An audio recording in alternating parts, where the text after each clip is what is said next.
C'était il y a des siècles, en mer de Chine, un navire emporté par les flots. Point rouge vacillant sur la mer, une simple bouée de plastique en marque depuis peu la trace émouvante. 60 mètres plus bas, de très anciens vestiges s'apprêtent à témoigner d'une histoire dont le fil fut un jour brutalement interrompu.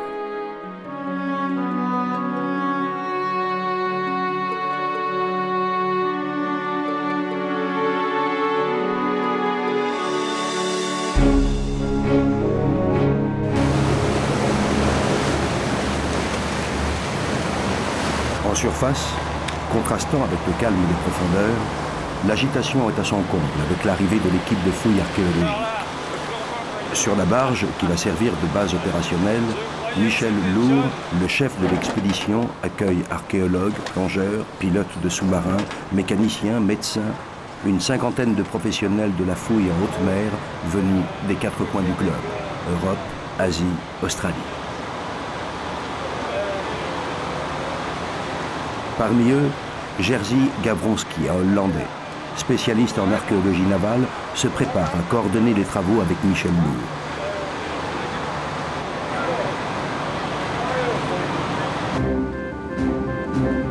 Lourd. Au service de cette équipe d'élite, l'expédition s'est dotée de moyens techniques exceptionnels.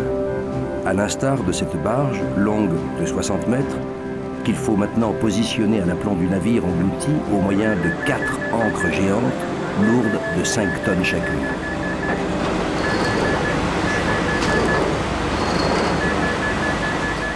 Comme chaque fois, Michel participe directement à la manœuvre. 20 ans à battre les mers du monde n'ont en rien entamé sa passion d'origine. L'expérience acquise lui permet aujourd'hui de s'attaquer à l'un des plus gros chantiers de l'histoire de l'archéologie marine. À cet endroit précis, il y a des siècles de cela, un navire asiatique disparaissait dans les flots. L'histoire aurait pu s'arrêter là. Mais le destin voulut qu'elle advint au large des côtes de Bornéo, face au sultanat de Brunei, qui exploite aujourd'hui les ressources en pétrole et en gaz naturel de la région. Et c'est ainsi qu'un jour, à l'occasion d'une étude de repérage sismique, les ingénieurs de la société Elf Aquitaine tombent sur de curieuses anomalies au niveau du relief sous-marin. L'analyse des images révèle bientôt les vestiges exceptionnels d'un très ancien naufrage. Peut-être l'une de ces jonques mythiques qui firent de l'océan Indien et de la mer de Chine le plus grand marché maritime du monde. Un accord de coopération est immédiatement signé entre le sultanat de Brunei, le ministère de la Culture français et Elf Aquitaine, qui décide de financer les opérations de fouille. Un an plus tard, Michel Lourd est sur place, à la tête d'une véritable armada. Après une parenthèse de quelques siècles, l'histoire s'apprête à rebondir. Bon, d'abord bonjour et puis bienvenue à tous ceux que j'ai même pas eu le temps de saluer depuis 24 heures. Alors rapidement, on va faire un briefing général. Je vais essayer de vous expliquer un peu qui fait quoi et pourquoi on le fait surtout. Bon, les archéologues auraient préféré bien sûr travailler 1 an et demi. La chose n'était à l'évidence pas possible. Compte tenu du coût financier de l'opération, le budget nous permet globalement de travailler 2 mois sur zone. 2 mois pour sauver le maximum d'informations et les mettre à l'abri des pilleurs d'épaves ou simplement de l'usure du temps.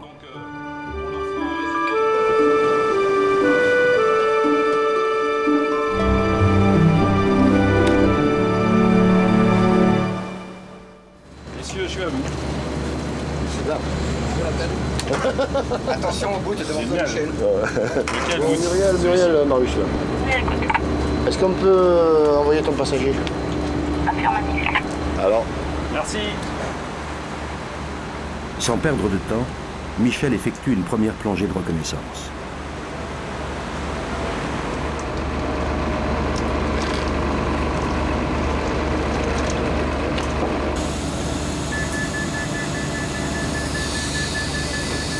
Hormis les quelques images tournées 1 an plus tôt, lors de sa découverte, Michel ne connaît rien du site.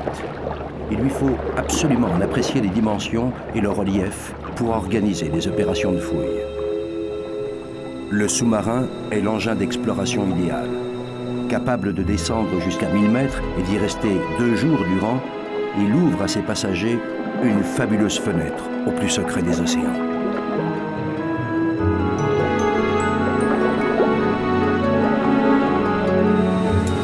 Tu as un aperçu de ce qu'on va trouver au fond? Bah écoute, je sais ce qu'on est censé trouver au fond, ce qui est quand même très différent. L'épave, c'est une espèce de feuille d'érable. Oui. On peut pas dire qu'il y a un axe plus important que l'autre. C'est grosso modo 22 mètres sur 17. Donc c'est assez trompeur.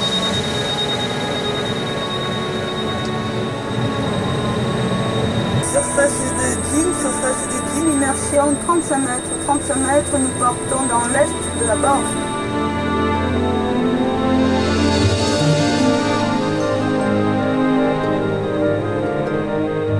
Les vestiges du naufrage reposent à plus de 60 mètres. À cette profondeur, la lumière se fait rare, fragile. Nous sommes à 48 mètres. T'as l'impression de planer au-dessus des nuages. Vraiment, voilà, t'as l'impression d'être au fond là. Hein. Vraiment, regarde, tu as un halo de merde.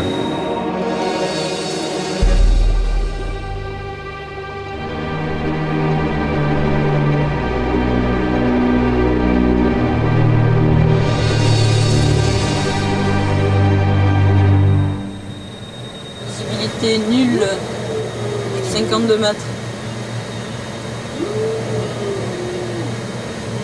53 mètres.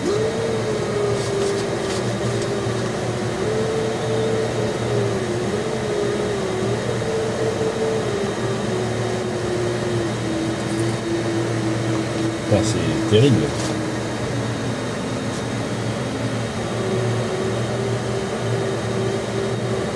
Bon. Et à partir de pratiquement 42-44 mètres, il n'y a absolument plus aucune visibilité. Mais rien, on ne voit même pas les bras. Donc c'est vraiment délicat. Sous le choc, l'inquiétude gagne brusquement. Et si le site avait été détruit d'un coup de chalut, dévasté par des pilleurs d'épaves, et si l'expédition avait été montée pour rien? Pour en avoir le cœur net, Michel décide d'utiliser un robot téléguidé muni de caméras. Ses moteurs soulèvent moins de vases que ceux du sous-marin.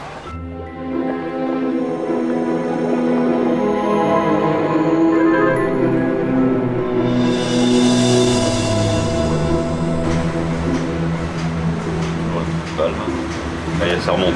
Voilà, sort de la cuvette. Oh, il n'a pas bougé, c'est pas beaucoup plus pas été énorme. Hein. Ouais, c'est ça. C'est éventuellement, ça sera de s'ouvrir ici. Ouais. Oh, non.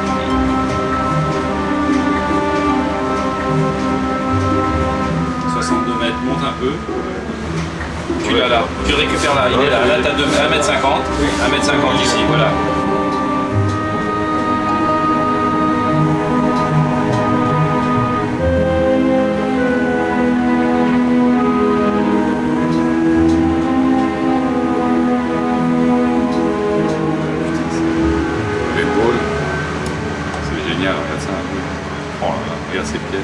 Le temps, soudain, s'est arrêté. Les images elles-mêmes semblent vieilles de plusieurs siècles. Le site est intact. Soudain, les commandes du robot ne répondent plus.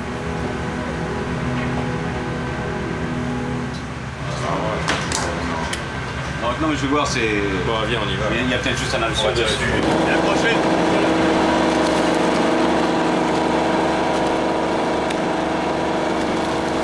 Le robot s'est pris les hélices dans un fil de pêche, lui-même accroché à un fragment de poterie.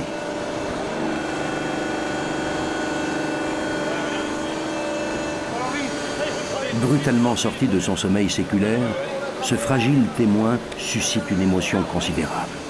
Peut-être va-t-il livrer les toutes premières réponses aux questions qui se bousculent soudain. D'où venait le navire et sa cargaison? À quelle date a-t-il fait naufrage?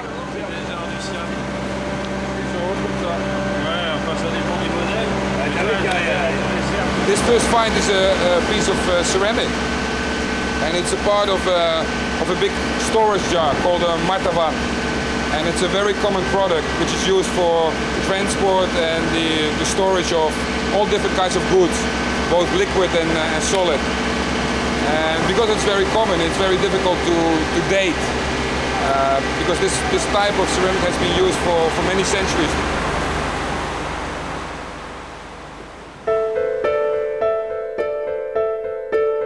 Si l'âge de cette jarre se perd encore dans l'épaisseur du temps, l'objet révèle de manière incontestable un transport de marchandises, ramenant dans le même mouvement le souvenir de cargaisons légendaires, épices, métaux précieux, soieries, porcelaine de Chine. L'extraordinaire richesse de cette lointaine Asie inspira les conteurs des Mille et une nuits, enflamma les récits de Marco Polo et hante aujourd'hui encore la mémoire des hommes.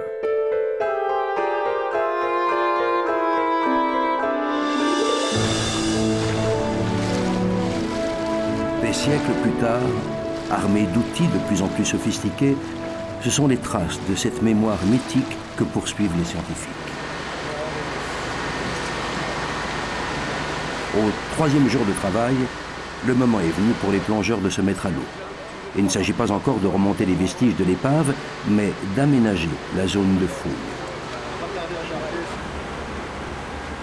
Ces grands cadres de métal vont servir à quadriller le fond en parcelles numérotées.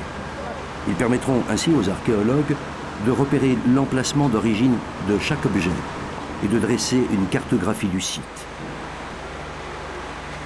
Cette méthodologie rigoureuse fait toute la différence entre la fouille archéologique et le pillage d'épaves.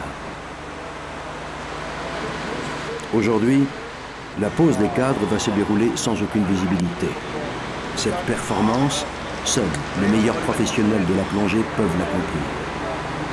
Entraînés à travailler dans les conditions les plus difficiles, ces hommes sont le plus souvent recrutés par les compagnies pétrolières.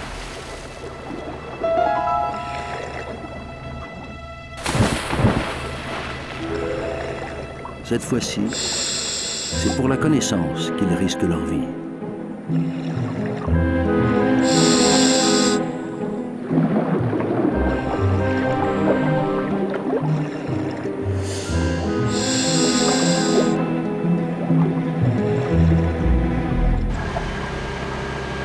Alimenté depuis la surface en mélange gazeux, le plongeur n'a pas à se préoccuper de l'état de ses réserves.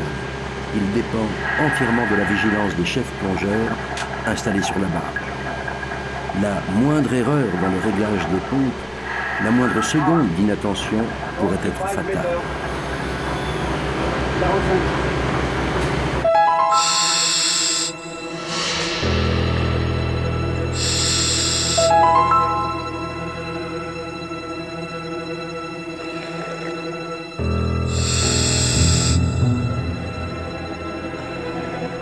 L'encre noire des profondeurs, le plongeur cherche à l'aveugle le point de fixation des cadres. Un travail dangereux à cause des poissons-pierres aux épines chargées d'un poison fulgurant.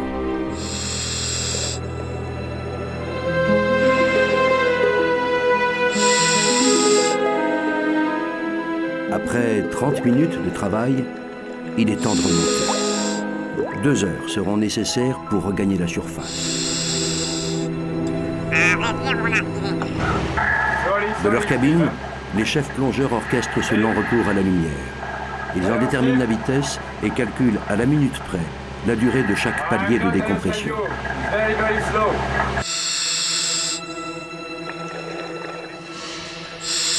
À quelques mètres de la surface, une cloche permet aux plongeurs de se reposer lors du dernier et du plus long de ces paliers. Et peut-être de rêver qu'en une soixantaine de mètres, c'est plusieurs siècles qu'ils viennent parcourir.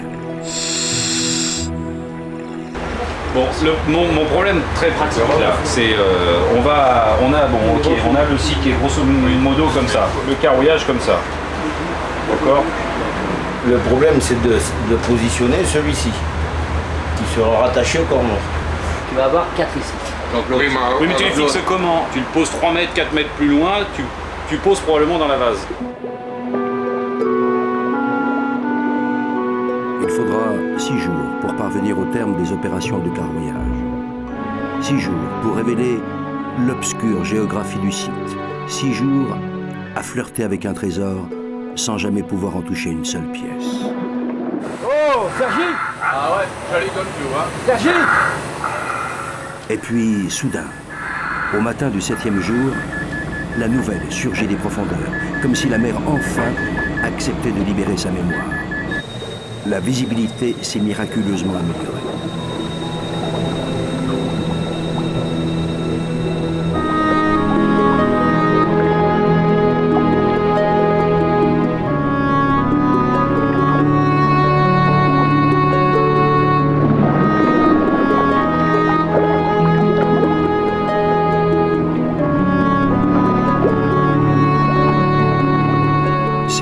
Pêle-mêle dans leur linceul de vase, des milliers d'objets s'entassent sur des centaines de mètres carrés en un chaos gigantesque et tragique, témoin des derniers instants du navire.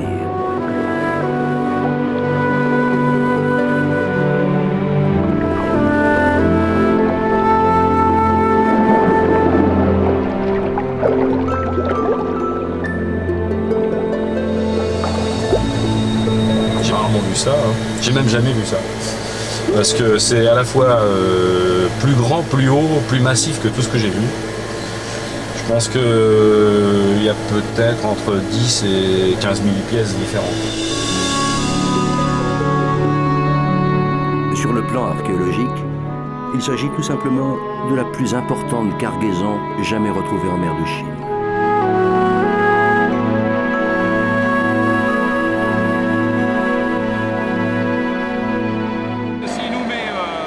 Après avoir vérifié que le carroyage était parfaitement posé, Michel dispose maintenant d'une vision claire du site. Avec l'aide de Jerzy, il décide du premier carré à fouiller.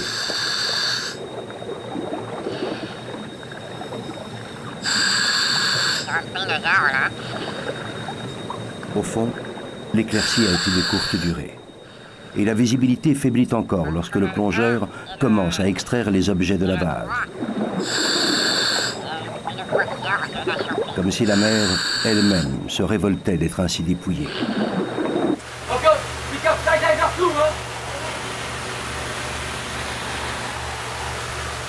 Ok, oui, pick up au niveau ombilical.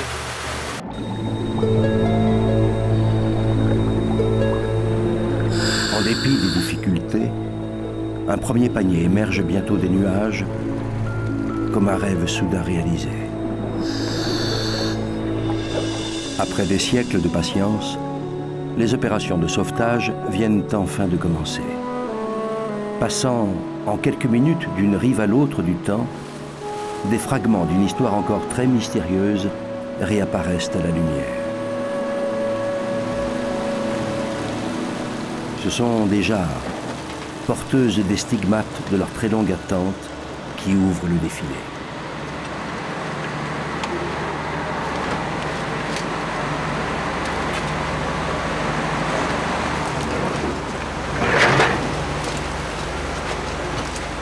Banales en leur temps, elles sont devenues rares et acquièrent maintenant le statut d'antiquité.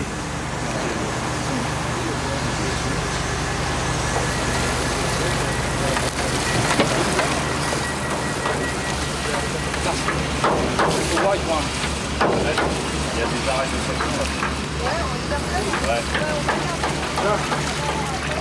Faut-il qu'on les aime, hein?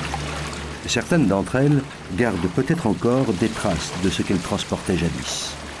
Leur contenu est par conséquent systématiquement filtré à travers une série de tamis aux mailles de plus en plus fines. Les résidus sont minutieusement conservés. Plus tard, ils seront analysés par des spécialistes qui tenteront d'en déterminer la nature exacte. Après un nettoyage rapide, les objets d'une taille plus importante sont répertoriés selon leur nature. Chacune des jarres est étiquetée, puis enregistrée. Pour l'instant, il s'agit simplement de collecter toutes les informations disponibles. 46.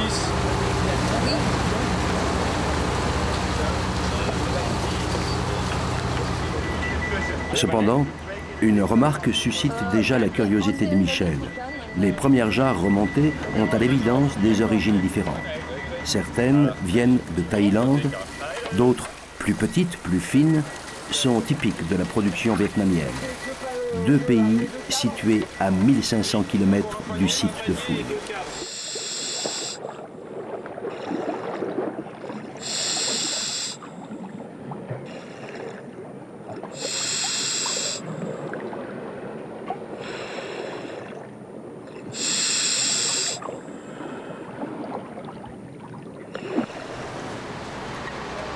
Le matériel contenu dans le panier suivant est difficile à identifier sur le moment tant il est couvert de boue. Des assiettes, des plats sans doute, mais de quelle origine?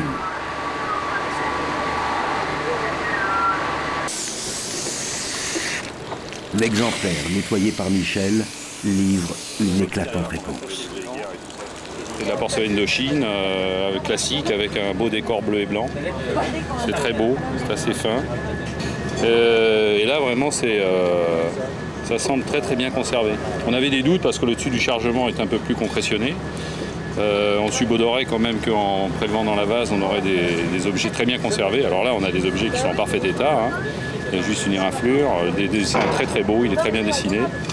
Donc c'est vraiment des très belles pièces. Ça confirme à la fois l'intérêt je dirais, qualitatif du chargement et puis l'intérêt quantitatif, on le voit, puisqu'il sort déjà beaucoup de mobilier sur quasiment 1,50 m². Car il ne s'agit pas d'une pièce isolée. Le troisième panier révèle de manière émouvante des séries d'assiettes encore empilées, ainsi qu'on les a sans doute chargées. Preuve que le navire transportait toute une cargaison de porcelaine bleu et blanc. En quelques heures, l'émotion a gagné toute l'équipe. Pour un plongeur professionnel, c'est un rêve. C'est génial. Mais là, pour nous, c'est beaucoup du travail, quoi. En fait, c'est du travail. Et on a hâte d'être le lendemain pour pouvoir replonger dessus, pour essayer de trouver encore mieux.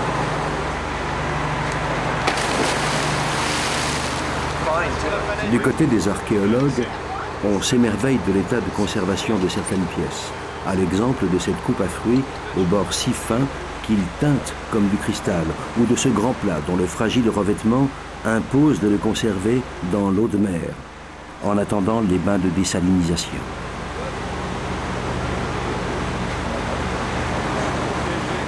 Le matériel remonté ne reste pas sur la barge. En fin de journée, soigneusement emballé et rangé dans des caisses en bois, il est chargé sur un bateau de liaison de la marine bruneienne.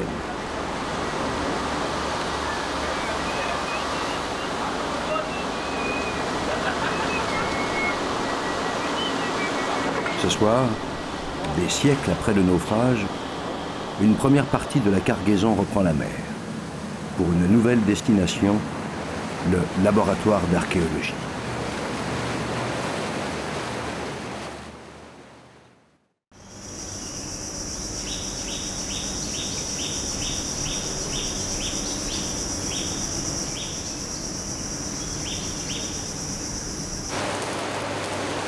Le laboratoire d'archéologie est l'autre face du dispositif mis en place par Michel Lourd. Dans ces locaux, ce sont près de 40 personnes qui enregistrent, restaurent, stockent, analysent les vestiges du navire englouti. Après une semaine de fouilles, plus de 800 pièces sont déjà arrivées qui imposent un travail sans répit. Michel Lourd est venu spécialement au laboratoire pour accueillir Michel Pierazzoli, spécialiste de la porcelaine chinoise, et tenter de résoudre avec elle un point essentiel demeuré mystérieux, celui de la date de la cargaison. Les jarres ne sont pas des indicateurs fiables, car leur forme et leur décor n'ont guère changé au cours des siècles. Les décors des pièces de porcelaine sont, en revanche, de précieux indices quant à leur datation.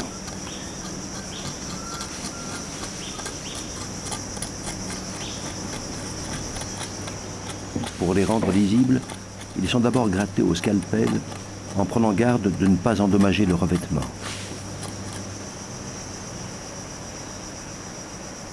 Puis traités à l'aide de produits chimiques qui nettoient la matière en profondeur et restituent les teintes d'origine. Une pièce en porcelaine comme ça a été déconcretionnée et elle était toute brune. Un test chimique a montré qu'on arrivait très bien à faire ressortir l'aspect porcelaine. Et c'est dessinable et étudiable. une fois qu'on a fait ce traitement chimique. Michel Pierazzoli peut désormais comparer les motifs des pièces restaurées avec ceux d'objets déjà répertoriés provenant par exemple de tombes dont la chronologie est connue.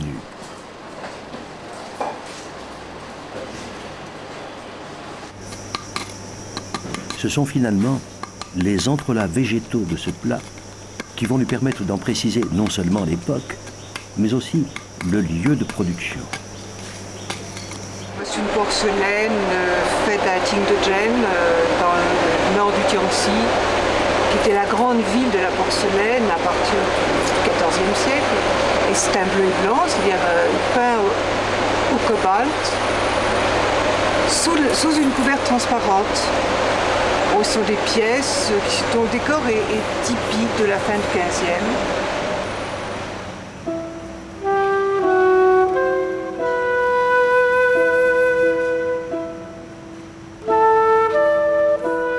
À la fin du XVe siècle, rares étaient ceux qui avaient franchi les portes de l'Asie.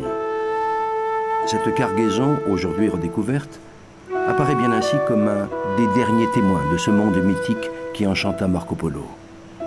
En ce temps-là, la mer de Chine était le théâtre d'un intense trafic commercial, aux dimensions si vastes qu'un même navire pouvait grossir ses cales d'objets venus des quatre coins du continent.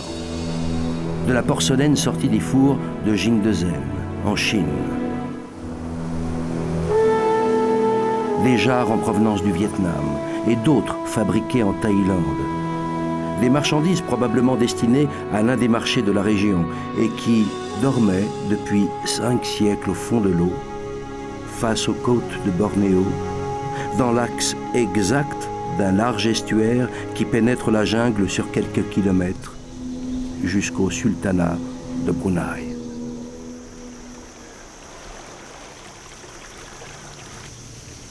De nos jours, le sultanat de Brunei est l'un des plus petits et des plus riches pays du monde.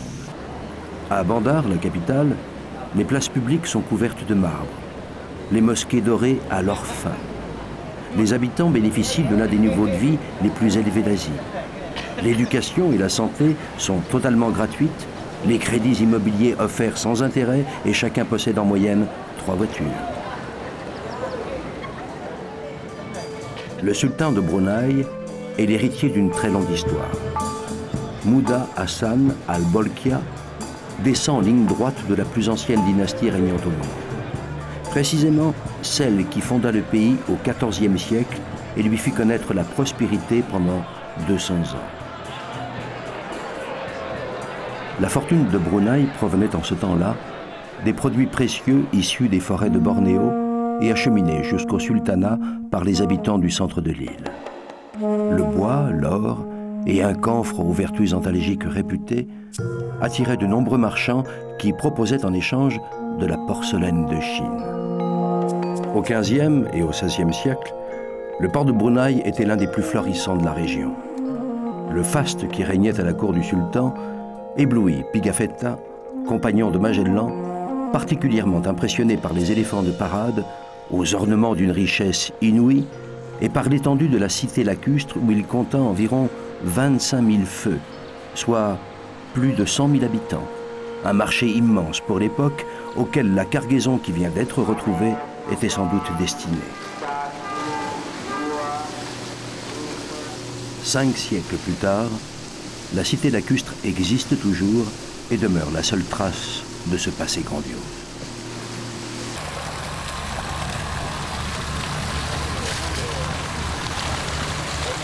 Les vestiges aujourd'hui arrachés à la mer constituent ainsi les premières preuves matérielles de ce vaste commerce qui fit jadis la fortune de Brunei.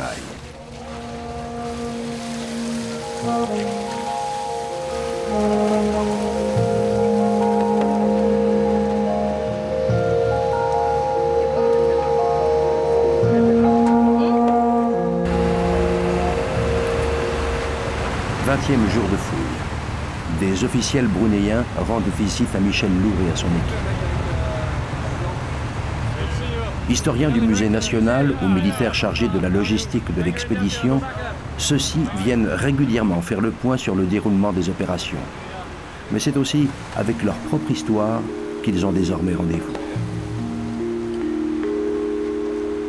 Oubliant le protocole, chacun se laisse bientôt porter par le charme d'un simple bracelet de verre, d'une assiette de porcelaine bleu et blanc, ou d'un kendi dont la finesse du décor se dérobe encore sous les concrétions, mais dont la forme correspond si bien au goût des habitants du sud de la mer de Chine.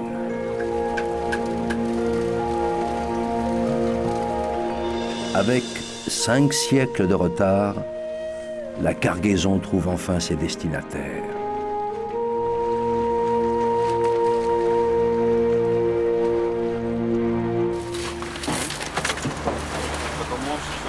Aujourd'hui, sur la barge, la chaleur atteint les 50 degrés. Après 4 semaines de fouilles, la quantité de matériel remonté à chaque panier demeure toujours aussi importante. Chaque jour, ce sont des centaines d'objets supplémentaires qui retrouvent la lumière. C'est vraiment un inventaire d'une extraordinaire diversité. Extraordinaire. Il y en avait vraiment pour tous les goûts. Et de la vaisselle très décorée, de la vaisselle au contraire très aérée au niveau du décor. Ce qui m'inquiète, c'est que la fouille ne va pas durer 1 an et demi. Les conditions quand même sont extrêmement difficiles. C'est probablement le site le plus difficile que j'ai jamais vu. On a les moyens, mais les journées font que 24 heures, et même en se multipliant, il y a quand même aussi à baliser le terrain, il y a des règles de sécurité à respecter. Comme je ne suis pas un anxieux de nature, je ne me fais pas encore intendant, quoi. Mais c'est sûr que faut voir. Faut voir. En mer de Chine, l'embrasement du couchant peut être trompeur.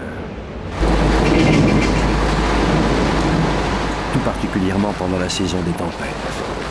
En soirée, le vent brusquement s'est levé. Le ciel, chargé de noir, s'est mis à gronder.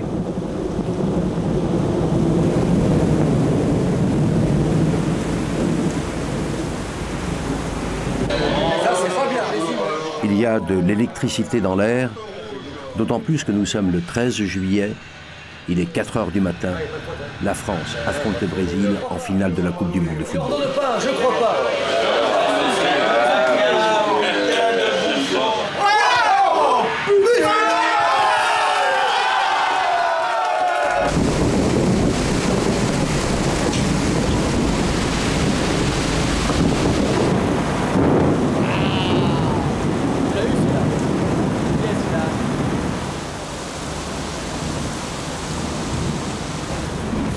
Au matin, la tempête s'est installée. La barge, bousculée par les vagues, est prise de violents tremblements qui malmènent l'ensemble des installations.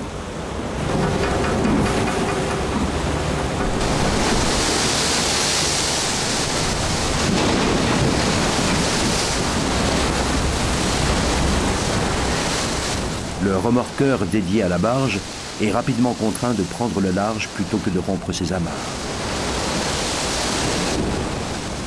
Après 5 semaines de fouilles, coupée dans son élan, l'équipe doit s'interrompre, attendre, laisser filer un temps précieux.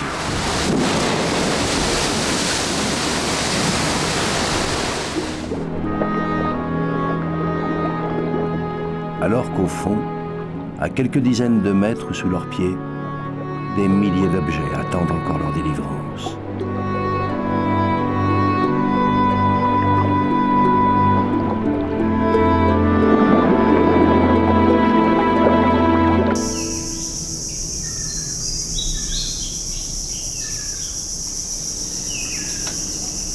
À terre, le laboratoire d'archéologie est maintenant gardé 24 heures sur 24 par des Gourkhas, des soldats népalais, qui composent le corps d'élite de l'armée bruneienne. Bien qu'ils travaillent ici tous les jours, les membres du personnel sont systématiquement contrôlés. En quelques semaines, c'est en effet un trésor d'une valeur considérable qui s'est entassé dans ces locaux. Plus de 1200 jarres et quelques 3000 pièces de porcelaine qu'il faut classer une à une selon leur forme, leur taille et la nature de leur décor. Un landscape, ouais. Bon, 3 killings. Ouais, il y a un killing, regarde, t'as des cheveux. T'as des cheveux, ouais, là. d'accord. Et celle-là aussi, je pense. Jusqu'aux tessons qui doivent être pesés pour permettre l'évaluation la plus précise possible du nombre d'objets qui constituaient la cargaison.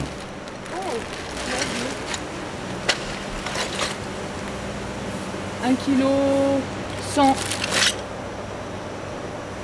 Un premier constat s'impose déjà à Hélène Cholet, spécialiste de la porcelaine chinoise. Hormis quelques très belles pièces, cette cargaison était pour l'essentiel composée de porcelaine domestique destinée à un marché populaire. L'intérêt de cette découverte est majeur, car si les pièces de luxe conservées dans les palais et les musées ont pu traverser le temps, la porcelaine populaire, témoin de la vie au quotidien, avait, quant à elle, complètement disparu. Cette cargaison révèle ainsi ce qui voyageait réellement il y a 5 siècles d'un bout à l'autre de la mer de Chine. Sous l'impact de cette révélation, le laboratoire prend subitement des allures d'immense marché. Un marché tel qu'il aurait pu se présenter au regard des Brunéens si la jonque était arrivée à destination. Un vaste déballage de produits exotiques dont on serait venu admirer le raffinement. Il y en aurait eu pour tous les goûts et pour toutes les bourses, jusqu'aux objets de braderie, à l'instar de ce Kendi qui, après restauration, révèle la finesse de son décor, mais aussi un gros défaut de fabrication.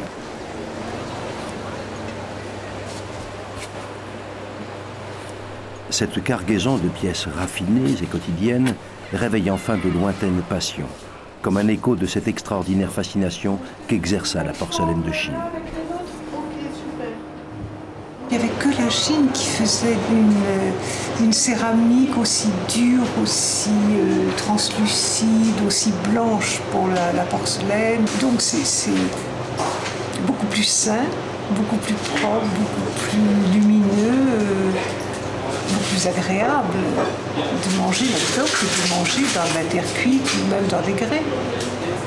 Une sorte d'onctuosité, de lisse, la couleur aussi, le brillant, ça a fasciné. Hein.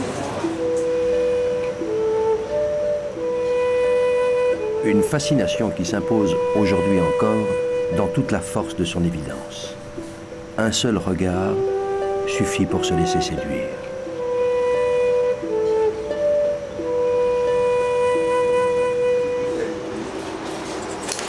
Les responsables de l'inventaire, qui enregistrent chaque pièce sur leur base de données, ont déjà recensé plus de 25 types de décors différents.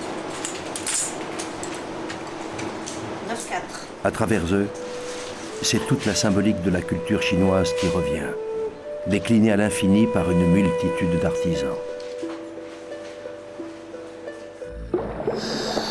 Au 5e jour de fouille, quand apparut le premier dragon, il sembla seul rescapé du naufrage. Quelque temps plus tard, il apparaissait comme l'avant-garde d'un immense troupeau de Qilin, cet animal mythologique, symbole du bien parfait. Son apparence est toujours la même. Une tête de dragon cornue, la gueule tournée vers l'arrière, une queue touffue, un corps recouvert d'écailles, des pattes fines prolongées par des sabots de cerf.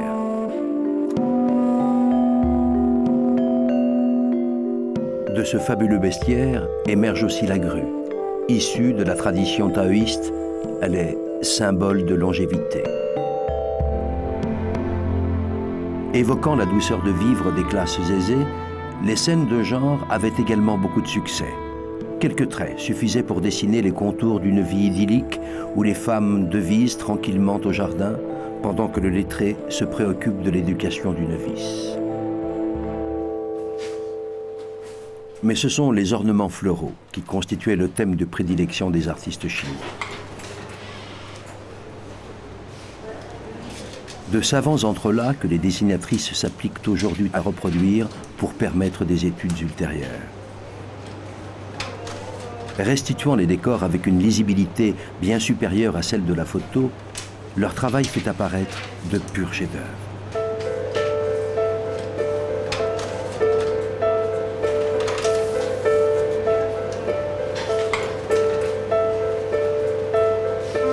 Ces motifs traditionnels issus des religions chinoises les plus anciennes, n'avait guère de sens pour les habitants musulmans de Brunei.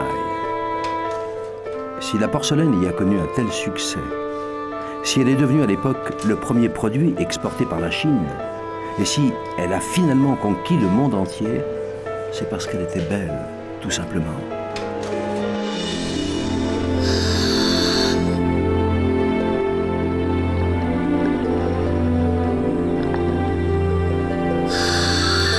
Cinq siècles plus tard, dans les profondeurs obscures où elle était emprisonnée, son éternel pouvoir de séduction opère une fois de plus.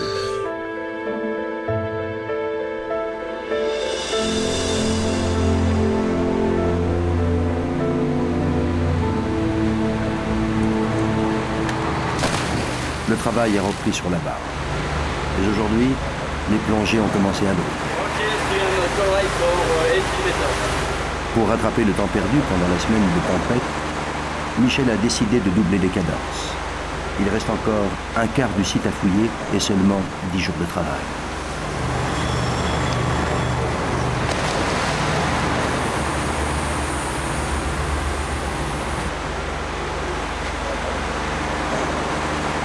Dorénavant, la barge résonne d'une activité quasi incessante.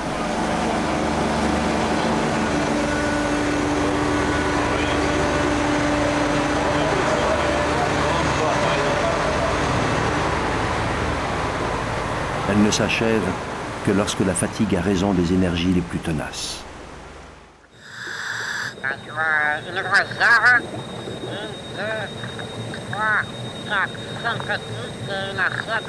De l'espace qu'ils fouillent depuis 2 jours, les plongeurs n'extraient plus que des jarres, à tel point que ces pièces qui semblaient auparavant receler tous les secrets du passé finissent par perdre tout mystère.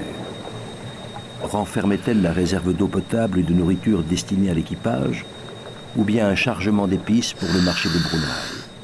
Pour l'instant, aucun indice n'a permis d'en déterminer le contenu. La question est brutalement relancée quand, parmi les jarres du dernier panier, certaines apparaissent nettement plus lourdes que les autres.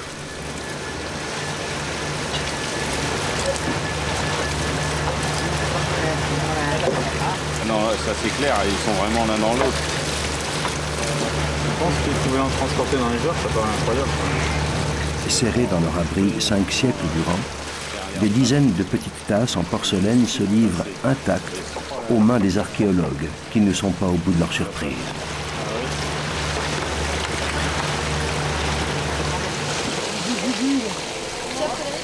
La jarre suivante libère une collection de petits flacons en grès destinés sans doute à recueillir quelques précieux liquides.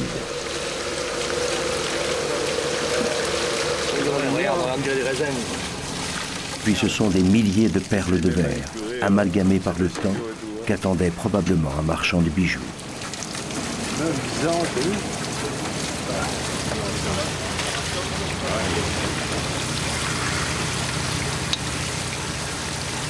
Du ventre de la dernière jarre apparaissent enfin 85 petits pots de porcelaine dont certains possèdent encore leur couvercle.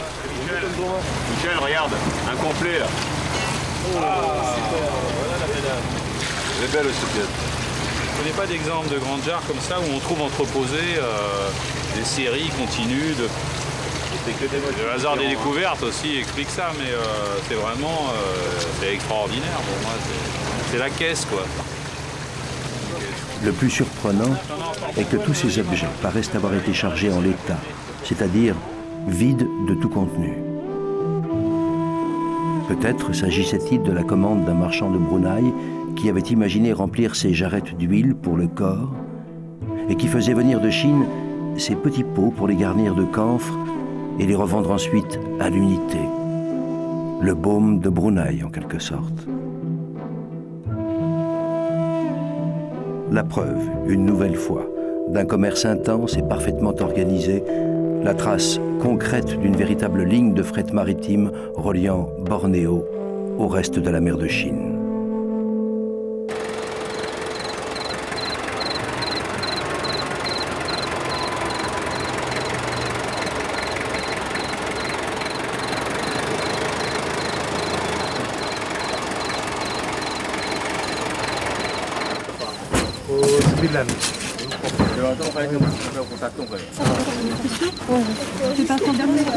Le soir, au laboratoire d'archéologie, le déchargement des jarres mobilise tous les bras disponibles. 1998, 1999 et 2000.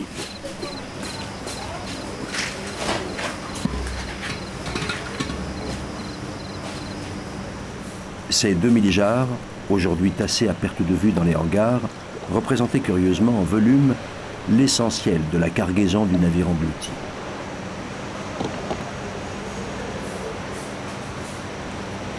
À tel point qu'on en vient à les soupçonner d'être par leur poids à l'origine du naufrage. À tel point surtout que leur nombre même interroge une spécialiste aussi chevronnée que Marie-France Dupoisat.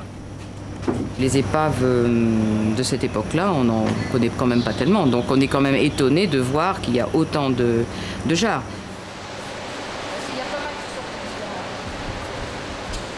Pourquoi le navire transportait-il une telle quantité de jarres?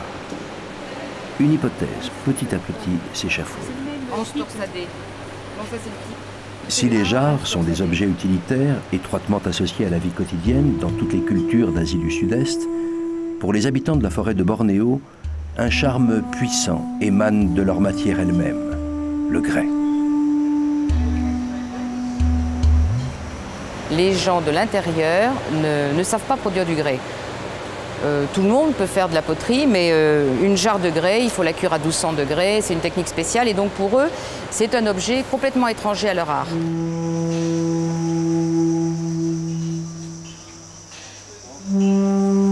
Un matériau inconnu, des formes arrondies, presque humaines, ces jarres qui débarquaient par milliers sur l'île de Bornéo représentaient bien plus que de simples containers pour les habitants de la jungle.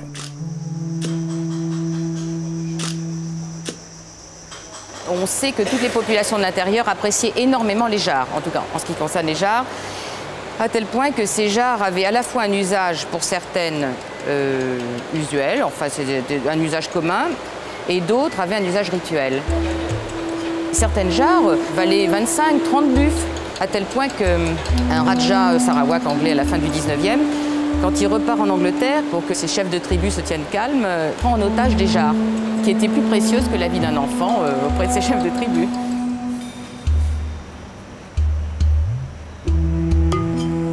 Ainsi, parmi les jarres embarquées sur la jonque, certaines étaient-elles promises au brillant destin d'objets de culte et de légende.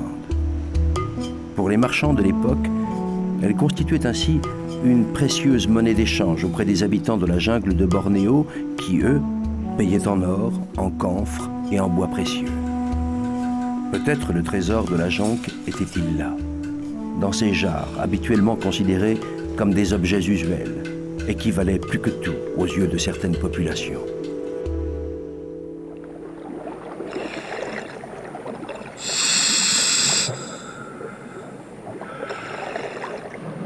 Toute la partie visible de la cargaison a maintenant été remontée.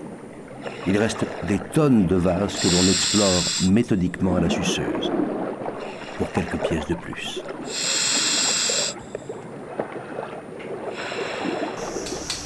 Du côté du laboratoire, il s'agit de traiter la masse gigantesque de matériel accumulé. Au total, près de 15 000 numéros d'inventaire qui font de cette fouille la plus vaste des études archéologiques jamais réalisées en mer de Chine. Vendue aux enchères, cette cargaison aurait rapporté plusieurs millions de francs. Sauvée du pillage, elle représente aujourd'hui bien plus que cela, un inestimable trésor de connaissances. Michel Lourd a gagné son pari. C'est vrai que c'est une trajectoire étonnante de l'imagine. Alors c'est un bateau, il coule, il y a un chargement, c'est une histoire maritime. Et puis 5 siècles après, c'est des masses de données sur lesquelles on va pouvoir travailler pendant des années et des années. Si ces disques étaient volés, disparaissaient, étaient détruits, c'est vraiment l'histoire du bateau qui disparaîtrait.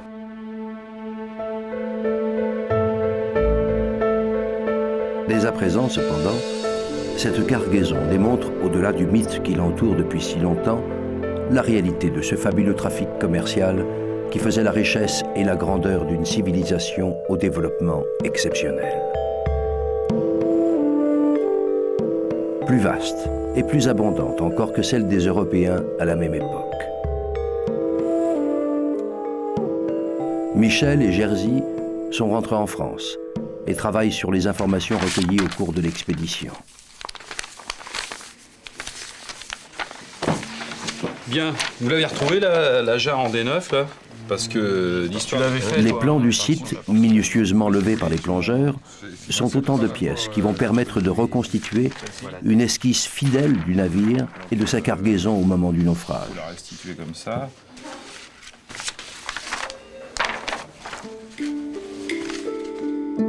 Pour la première fois, grâce aux images de synthèse, le site se révèle dans toute sa dimension. La disposition des vestiges sur le sol montre d'un seul coup d'œil qu'ils se répartissent symétriquement de part et d'autre d'un axe central correspondant à la quille du bateau. Pour les archéologues, il est dès lors possible d'en déduire la distribution du chargement dans les cales et de tracer les contours du navire.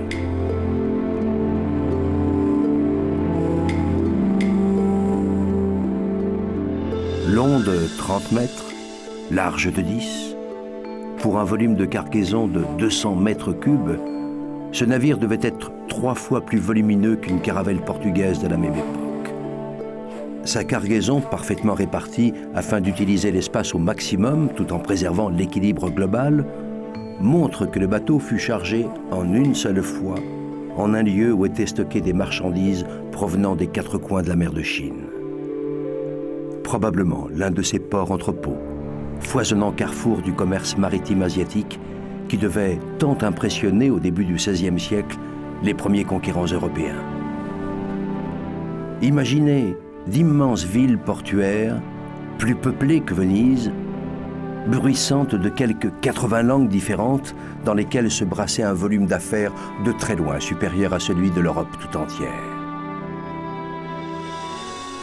Ici, décidément, le monde était plus vaste, plus développé et plus riche.